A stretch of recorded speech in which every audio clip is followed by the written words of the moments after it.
কোরআন ছাড়া যে জীবন, এ জীবন ছাগলের জীবন। আর নিচু কইলাম না, আর দরকার নেই, আর নিচু কোনো দরকার নেই। হ্যাঁ, কি কয়? এই জন্য আমার জিকির করবা যত, আমিও তোমার জিকির করব তত। বড় পীর আব্দুল কাদের নামের এত জিকির কেন? হ্যাঁ, কাসেম নানুতুবির নামের এত জিকির কেন? হুসাইন আহমদ মাদানির নামের এত জিকির কেন? এত বছর পর আজমান ইব্রাহিম সাহেবের নাম আমি নিলাম কেন? সুবহানাল্লাহ। আর ইব্রাহিম সাহেব রহমতুল্লাহর নাম আমরা নেই কেন? উজানি পিসা হুজুরের নাম আমরা নেই কেন?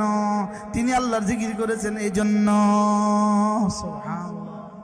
এই জন্য কমপক্ষে প্রতিদিন 5 ওয়াক্ত নামাজের পরে 33 বার সুবহানাল্লাহ, সুবহানাল্লাহ, সুবহানাল্লাহ, সুবহানাল্লাহ, সুবহানাল্লাহ, সুবহানাল্লাহ, সুবহানাল্লাহ, সুবহানাল্লাহ, সুবহানাল্লাহ, সুবহানাল্লাহ।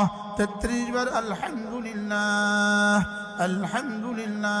বলেন বলেন বলেন, আলহামদুলিল্লাহ, আলহামদুলিল্লাহ, আলহামদুলিল্লাহ।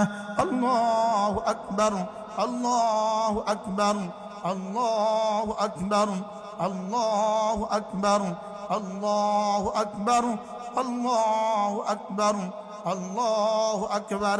কমপক্ষে রোজানা 6 তাসবিহ পাবন্দি করা। 100 বার সুবহানাল্লাহ, 100 বার আলহামদুলিল্লাহ, 100 বার আল্লাহু আকবার, 100 বার লা ইলাহা ইল্লাল্লাহ, লা ইলাহা ইল্লাল্লাহ, লা ইলাহা ইল্লাল্লাহ, লা ইলাহা ইল্লাল্লাহ। 100 বার যে কোনো একটা দুরূদ শরীফ সাল্লাল্লাহু আলাইহি ওয়াসাল্লাম, সাল্লাল্লাহু আলাইহি ওয়াসাল্লাম, সাল্লাল্লাহু আলাইহি ওয়াসাল্লাম। 100 বার আস্তাগফিরুল্লাহ, আস্তাগফিরুল্লাহ ওয়া আতুবু ইলাইহি। এই 6 তাসবিহ। কয় তাসবিহ মোট? সবক শুনান ছাত্ররা, উলামা একরাম বলবেন না, বাকিরা সবক শুনান। 1 নাম্বার সুবহানাল্লাহ, 31 শেষে একবার 100 বার। 2 নাম্বার আলহামদুলিল্লাহ, 3 নাম্বার আল্লাহু আকবার, 4 নাম্বার লা ইলাহা ইল্লাল্লাহ, লা ইলাহা ইল্লাল্লাহ।